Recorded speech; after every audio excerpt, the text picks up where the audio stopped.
So I'm just going to tell you guys who's speaking today, and I'll spell their names for you since I did it in the press release. So we have Jeremy Evans, which is Jeremy,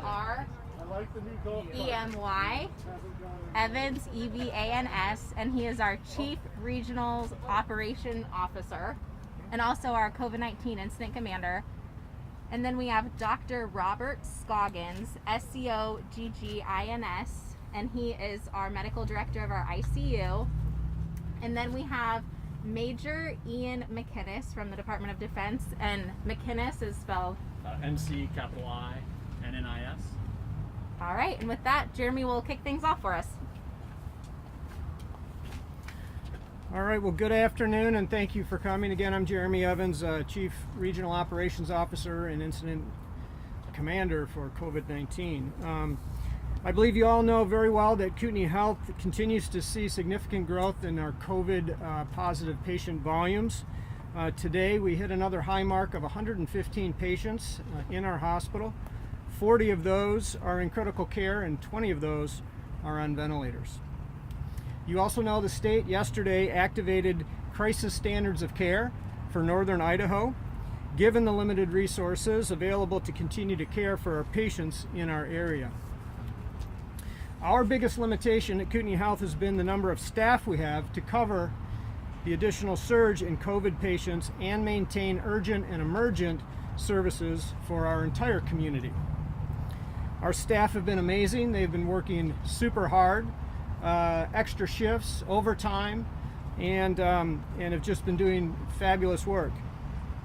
We have also brought in a number of contract agency staff, clinical staff to help supplement our staff, but we remain short to cover all of the volume that we're seeing. On August 9th, Kootenai Health submitted a formal request through the Idaho Office of Emergency Management and the Idaho Department of Health and Welfare for additional staffing resources. At that time, we had 68 COVID patients. Again, today we're at 115, so the need is much greater. However, we are excited to let you know that the state has identified a number of resources to help us begin to close the gap. The first to arrive is a 20-member medical response team from the Department of Defense. Major McInnes in a minute is going to speak a little bit more about the team. He is a physician on that team. In addition, we are also going to receive some resources through an arrangement through an agency called ACI Federal, which is a staffing agency that's been contracted through the state of Idaho and the GSA. And we expect more folks to arrive later this week to again help us address the gap that we have. We still have a big need, and these resources, while they are amazing, will not pull us completely out of the woods yet. They will definitely help us fill some of the gap. And if volumes plateau and begin to decline, these resources may help us exit crisis standards of care sooner. The DoD's team arrival has been a tremendous uplift to our organization. We welcome them and greatly appreciate their support. So with that, I'm going to turn it over to Major McInnes. Thank you, sir. Good afternoon. And first, I'd just like to say thank you to the state of Idaho, the community of Coeur d'Alene, the hospital here, Kootenai Health. It's our pleasure to be here. My name is Ian McInnes. I'm a pulmonary and critical care physician, part of that 20-member group of medical professionals that you heard mentioned earlier. We're mostly comprised of nurses. We have several doctors, and then we have a few respiratory therapists as well. And our presence here is at the request of the state of Idaho to help sort of augment services being provided by your local assets here. And in these few days we've been here on station, I've already been incredibly impressed with what I've seen. From an administrative standpoint first, you were able to get us credentials, training, orientation in what must be a record amount of time, just a few days and hours, and then integrate us into the wards and units. Where we were delighted to see that the standard of care was exceptional for the patients admitted at this hospital, despite the sort of unprecedentedly large volumes of patients currently being cared for. The staff, the nurses, the physicians have been able to rise to the challenge and fight the good fight. We're also incredibly fortunate to be able to be here and provide some much needed offloading of that stress on this local system, hoping to be able to provide a little bit of room to breathe so that the folks who have been here fighting the battle against COVID for the last months and year can have a moment to sort of regain some rest and continue the fight alongside us. Again, thank you so much for having us here. We're delighted to be able to be here in support of the local teams as we do our very best to get through this together. Thank you so much, and thank you especially to Dr. Scoggins, who, another pulmonary and critical care physician, personally sort of made the transition to practice here incredibly graceful. His availability, his insight, and his help sort of navigating the administrative and technical aspects of starting with a new medical record system in a new hospital has been incredible. So thank you so much, Dr. Scoggins. All right. Thank you. It's been great having them show up and help us out, and their transition into our hospital has been pretty seamless. It benefited me greatly having Dr. McInnes and the other intensivist that joined us to help us manage the unusual number of ICU patients that we have. From my perspective, I'm the medical director of the ICU. I'm also chief of staff of the hospital, and this help couldn't have come at a better time. Our staff was stretched to the limit of how many patients we could care for as physicians and also nurses. The ICU nurses that they brought are now helping us relieve some of the stress from our ICU nurses and other nurses in the hospital that have been working an enormous amount in the last about 6 weeks or so. And then really over the last year and a half, the stress that COVID-19 patients have put on our institution. I think I've talked about this before, is that we've never shut down our COVID-19 unit since over a year. We never got to where a lot of places were able to get to and discharge their last COVID patient. That never occurred here. We've maintained at a low of probably 3 to 5 ICU COVID patients, and now we have around 40 in the ICU today. That's in addition to our non-COVID patients, which has been averaging between 13 to 15 in the ICU at any one time. And the other thing I would say is that we normally only have 26 ICU beds. So that's what we staff for. So having 2 intensivists come in, we also were able to get 2 hospitalists through this, which is helping our hospitalist team, which is also stressed as we have moved into our conference center and added more acute care beds to take care of COVID patients. So it's really taken a lot of stress off the physician team, but also, as I said before, the nursing teams are getting the help now too, so that they can hopefully get a little bit of rest and continue to take care of these patients. And it's been incredible from our standpoint because of how fast they've been able to integrate into our hospital and get up and running. It was quite amazing to me that they were able to pick up on a new EMR, a new order system, and actually find the ICU, since we have 3 of them now spread out through the hospital, and it's somewhat confusing. But actually 4 now, I guess, with using our PACU as overflow for non-COVID ICU patients.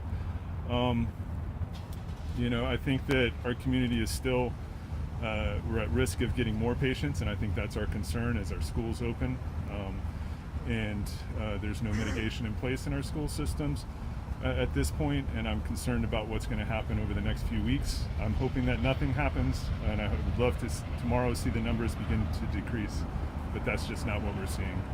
We have a lot of concern that what will happen over the next few weeks and how that'll affect the care of both the COVID patients and the non-COVID patients in our community. I think that's about it for what I have to say. I guess we'll take questions. Yeah, Katie? we'll take questions now. Still spin review. I have a couple questions for Major McInnes. Sure. Just make sure you guys stand close to the mics. I'm curious where your team is originally from. Sure. And how long you will be here for, and if your team is sort of integrating into just ICUs, just COVID units, or sort of what that good question. So our unit is based out of Colorado, but we're pulling physicians and nurses and respiratory therapists from multiple military treatment facilities. So personally, I'm from San Antonio.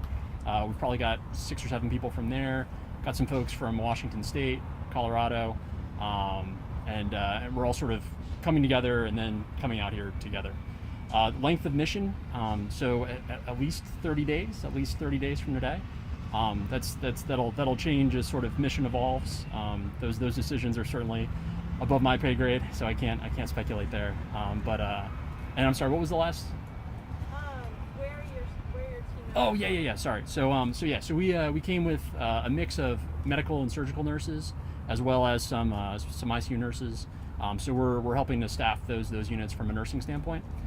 From the physician side, we have two critical care physicians, myself and Dr. Krieger, and then we have 2 sort of general hospitalist physicians who are helping to augment the hospitalist services here at the hospital as well. Yeah, of course. Brad. Hi. When specifically did you arrive? Yesterday, the day before?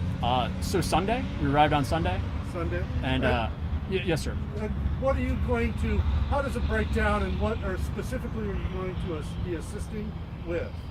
Good question. So our mission here is to, at the request of the state of Idaho, to augment the medical services here. So what are we doing? We're helping to sort of fill out the physician call schedule, offering another sort of person in the line as people rotate through the ICUs.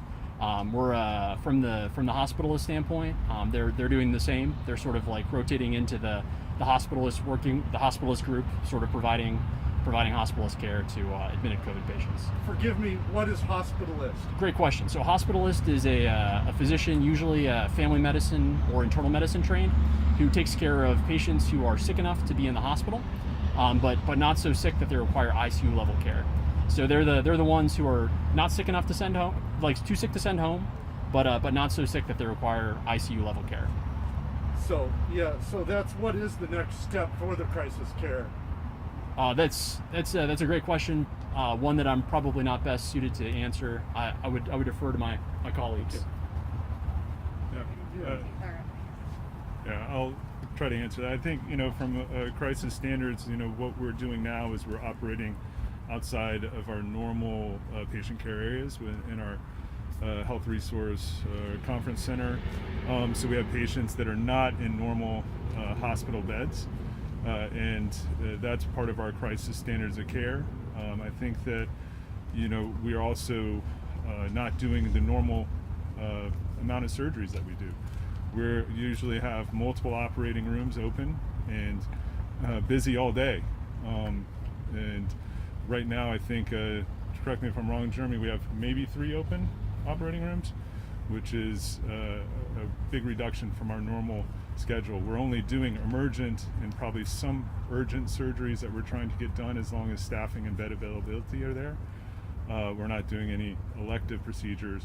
We're not really scheduling procedures unless we feel that it is imperative that they get done for the patient so that they don't end up in the hospital sicker. So how close you have this building over here, and how close, or do you have plans for a field hospital tent situation? I'll let Jeremy answer that one. So we've begun occupying the 22-bed overflow unit in our Human Resource Center, our conference center. When those beds fill up, hopefully they won't, right? But if they do, we will continue to work within the community with the Kootenai County Operations of Emergency Management, other local hospitals, home health, skilled nursing facilities to do our best to discharge and manage patient care as best we can. If there is a need for continued field hospital resources, that becomes a tougher challenge because, again, we don't have the staff and the beds to do so. So it will be a community effort if we need to go beyond the Health Resource Center. Okay, so Of the 330 beds that you guys have at Kootenai Health, how many are currently occupied? Was your question of the 330 beds we're licensed for? Okay, this is a tricky formula, right? But we are licensed for 330 beds. 77 of those are behavioral health, so they're not appropriate for COVID care. Another 53 are for women's and children, so labor, delivery, pediatrics, NICU beds, right? Again, not really in the queue for receiving COVID patient. So that leaves 200 beds that we're licensed for. Yesterday we were at about 218 med-surg patients, including both the 115 COVID as well as the rest of non-COVID patients. So we're well above our capacity limits. We also usually try to operate somewhere around 80% of our capacity because we have folks admitted, discharged, so there's always some fluid level in there. So we are well beyond capacity at this point. How short on staffing are we? Like, how many positions do we need here at Kootenai Health to get back to the, I guess, regular level of care? Yeah, great question. So we have over 3,600 employees at Kootenai Health. Today we have about 550 open positions. Of those 550 open positions, somewhere in the neighborhood of about 240 are clinical caregivers that we need to care for our patients. The resources that we're bringing in now helps to put a dent in that for sure, but we are still short, and we will still continue to stretch our staff thinner, use different team-based models and other means to offer the care that we can for our community. And do you know how many support staff is coming from ACI? Yeah, we hope that there will be nearly 100 from ACI. So between the Department of Defense team that's on the ground today and our additional resources coming, maybe we'll get halfway there. A great support. If we do get halfway there, will we end up reverting back to, I guess, the standards of care that we were prior to Tuesday? Yeah, I don't think we have enough yet to revert back out of crisis standards of care. And remember, the volumes are continuing to climb, and we have not seen that start to flatten or decline. In fact, with Labor Day and school starts and county fairs and other things, we think that actually the numbers are going to continue to climb. So we're not there yet. Great questions. Linder? Yeah, can you sort of describe some of the staffing levels that people are at? I know we've talked about long shifts. Can you describe what that means? And I understand that some, like, even office workers who work for Kootenai are now being asked to do things like cleaning out rooms. Can you sort of describe just sort of the all hands on deck situation? Yeah, that's great. So our clinical staff have been just working gobs and gobs of hours, overtime, extra shifts, etc. We also have, as I mentioned, shortages in other departments, housekeeping and facilities and a variety of other areas. So we have formed a labor pool of our own resources. So we have asked for and have assigned people some different job duties in the meantime to help clean, to help staff, to help extend our clinical resources. And are we at the point right now, I mean, when people hear crisis standard of care, they're thinking, you know, maybe if I get sick, if I have to go, I might not get a ventilator. Are we at that kind of point? Can you describe which tough decisions are having to be made right now? Sure, I'll take a crack and then I'll let Dr. Scoggins answer that one too. If you think of the standards of care as a continuum, right, from normal to contingency, we've been operating in contingency, are now in crisis standards of care. At the far end of the continuum of crisis standards of care may be some limited services to people because we don't have enough resources. As we move from contingency to crisis, things like placing patients in alternative settings, like the HRC, right? Things like staffing with different ratios, things like the frequency of vital signs or laboratory tests or imaging, all may be altered so that we can spread our resources around the excess volume that we have. So it's a progression. Would you add anything to that, Dr. Scoggins? I think no, we have not had to limit any ventilators or devices that we use to oxygenate patients. We've, honestly, we've had, I think I've said this before, our hospital wasn't built to have 40 liters or more of oxygen flowing out of every oxygen, valve in the hospital. It's, the hospital was designed, most of the hospital was designed a long time ago, and it wasn't built for this. I don't know how many hospitals were designed for this, and I know, talking to friends around the country, we've all had the same problem with oxygen delivery. Once you turn on all these devices, you're trying to oxygenate these patients, it puts a load on the system. I think that it was, so that could be one of the limiting factors at some point. How many of these devices can we turn on and still supply oxygen? We're not there yet. We've been able to manage it, and we'll continue to manage it. We put in a new oxygen tank and vaporizer, and we're able to that's helped us quite a bit. But as the patient numbers go up, the demand goes up. And at some point, I'm not an engineer, but the engineering of the hospital doesn't necessarily meet the demand. And so that could be one thing. In terms of ventilators and oxygen delivery devices, we had actually been buying and so trying to figure out how many of these things we would need. And so we've been able to acquire quite a few devices, and we haven't gotten, we've been close, but we've been able to acquire more. We haven't had to limit that at all. There's times when we've had to, sometimes we'll use a high flow device and a BiPAP on a single patient. We've had to get away from that, but we haven't had to take anyone off a ventilator because of lack of resources or deny somebody the ability to have one of these devices at this time. We could get there. There's obviously there is a limit to what we can do. The larger tank helped last week. It seems to have. Yeah, I think so.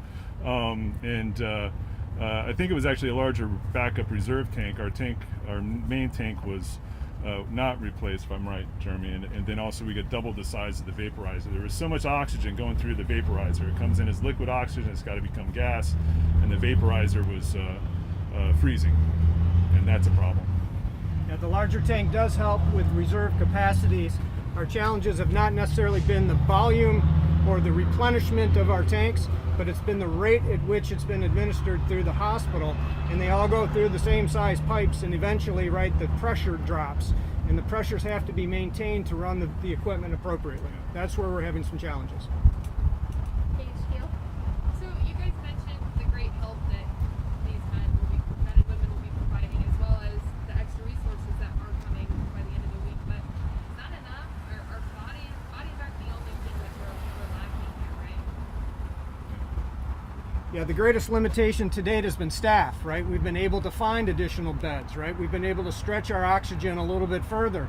As the volumes continue to escalate, we may find that limitation, that resource limiter, if you will, could be equipment, could be oxygen, could be still be staffing because we don't have enough. So really the volumes continue to increase, and we're doing our best to continue to care for the entire community under these crisis standards of care, but we're worried that the volumes are still climbing. Coeur d'Alene Press. You touched on how these additional resources are going to take some strain off of community health employees. But can you elaborate a bit on kind of the toll that this situation has been taking on healthcare workers here? Yeah, the toll's been significant. Rob, you're in the units every day. Maybe you could share a little bit of that. Yeah. It's the toll. I think you look at the nurses, especially. I work with the ICU nurses the most, and they're tired. Most of them have been working extra shifts now for a long time. Their shifts aren't easy. They're in, especially on the COVID unit, they're in full PPE, N95 masks, cappers, for a 12-hour shift with a few breaks. Then the illness that you see, these patients are sick, they don't look good. Honestly, they're not happy a lot of times, and because they're sick. And just that, emotional trauma that the nurses see day after day, it wears on you over time. And really, we've been doing this for, like I said, a year and a half. And our unit's been open for over a year, and that hasn't changed. The same patients, back in last July, we took care of mainly elderly patients. Our patient population was 65 and older. Again, in October, December, November, December, and January, again, it was an older population. I think the big change now is that these patients are closer to our age. Most of the patients are under the age of 70 that we're taking care of, and they're sick. They don't have a lot of comorbidities, and we're taking care of patients down into their teens now. So it's changed when it starts to get to people that you can relate to, and sometimes people that you know. That changes the situation some. I think the nurses have done a great job. They continue to provide great care, very compassionate care to the patients.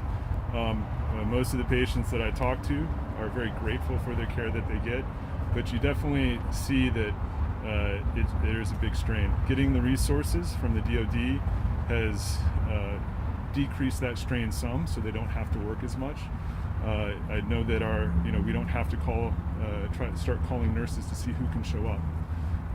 And the nurses, they step up to it. They come in and help on supposed to be their day off. They may work 6-7 days in a row sometimes. And that's tough.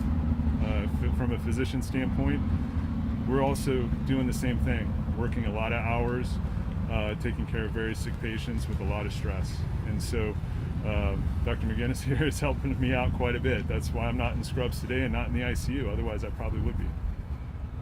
I know that you guys have gotten a lot of flack from certain members of the community who maybe don't have that inside view, who haven't seen what you're dealing with, aren't taking the pandemic very seriously, don't want to get vaccinated. What do you wish that you could say to those folks? A lot of things. It's very frustrating. I understand that people don't see what I see on a daily basis. I know that they question a lot, and they don't believe what we say a lot, and that's very frustrating. It's not something I can say personally that I don't think I got to where I am now by making things up, and I have a lot of background in taking care of very sick patients, and I will tell you that I've never seen anything like this that we're seeing in this hospital. Coronavirus is different. It's affecting a large number of patients. I think the thing that people see is that a lot of people get better, and I don't discount that. Most people who get COVID-19 get better, and it doesn't matter what you do. The 80% of the population is going to get better, and they won't end up in the hospital. Only about 10% of the people end up in the hospital. And of those that end up in the ICU, it's only about 3%. Now, once you get in the ICU, your mortality rate goes up quite a bit. And that's where the people are dying. And we see it every day. And our population doesn't see it. And they don't believe it. And that's extremely disappointing, as we see that in North Idaho, we don't have a lot of mitigation going on. And I can tell you, been taking care of these patients in the ICU that are very sick. They regret that they didn't take this very seriously. The majority of our patients, about 90%, are unvaccinated. The ones who aren't vaccinated, a lot of them are immunosuppressed and have other comorbidities who you would expect not to respond well to vaccines. And those people rely on everyone else in the community to get vaccinated, to wear a mask, to socially distance. I mean, this is a virus. It just doesn't care what you think. What it cares is that it has people to infect, and right now our community is allowing that infection to go. Pretty much wild. All right, we'll do KHQ and then KXLY, and then we'll wrap things up here. You guys mentioned your concern with Labor Day and their school starting. When are you expecting we'll see kind of the effects of those? Dr. Scoggins can add to this as well, but there is a lag, right? I mean, it takes a while for the virus to take hold and then to progress to a point where patients may require hospitalization. So days, a week, somewhere in that range, right? Yeah. After exposure, it's about 4 days now to symptoms with the Delta virus on average. So we may already be seeing some of that, and we're only a couple days after Labor Day weekend, and so again, the numbers right now are continuing to go up.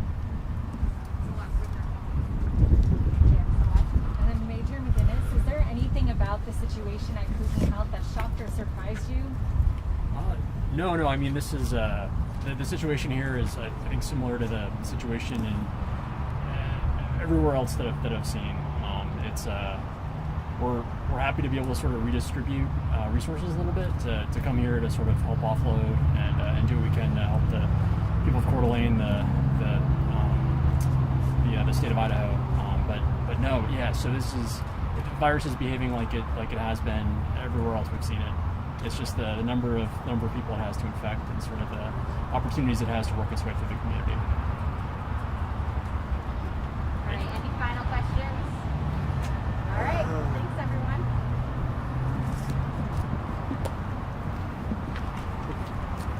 So, are you guys working out of Coeur d'Alene today? And then, Are, Yes. You're working out of Coeur d'Alene? Yeah, this parking lot if I could. Okay, yeah. And then are you heading back to the station for dinner? Oh, okay. So the images we have require like download to a computer. Let me run up to my office and That'd get be them great. on flash drives for you guys. If Perfect. you want to start Okay. That would be working in your great. cars, and then we'll bring that down for you guys. Okay. We're going to get the libraries.